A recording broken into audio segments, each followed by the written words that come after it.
Coastal Road sa San Felipe, Zambales. Kilala na ang lugar na ito sa isa sa masarap na tambayan tuwing hapon at beach na dinarayo.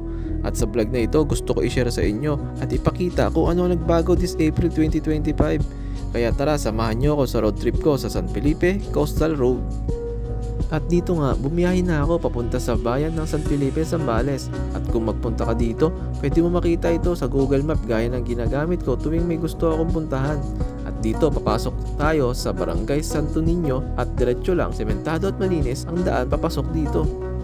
At marami pa kayo makikitang mga resorts na pwede nyo puntahan kung gusto nyo mag-stay ng matagal dito. At dito nga, nabiktima tayo ng Google Map na gamit natin. Pinadaan niya pa naman ako sa iskinita na ito, pwede naman doon sa may kabila. Kaya ito ang nangyari sa akin. Kaya kung pupunta kayo dito, mainam pa rin na magtanong sa mga lokal at residente dito para safe at walang aberya kayo na mararanasan. At dito nga, nakapunta na tayo sa destinasyon natin sa Coastal Road ng San Felipe, Zambales. Marami na pala nagtitinda dito ng street foods tuwing Biyernes, Sabado at Linggo. May nagtitinda na ng siomai rice, coffee and milk tea at iba pa. Kaya wala ka nang alalahanin sa pagkain. Pero take note, mangilan-ngilan pa lang sila dito at tuwing hapon sila nagtitinda.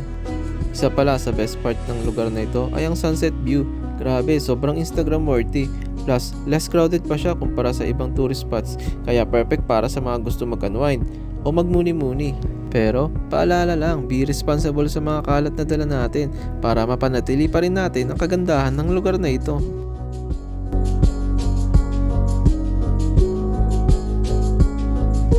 Kaya kung mapadpad kayo sa Zambales, huwag niyong palampasin ang Coastal Road ng San Felipe. Perfect for bikers and road trippers gaya ko.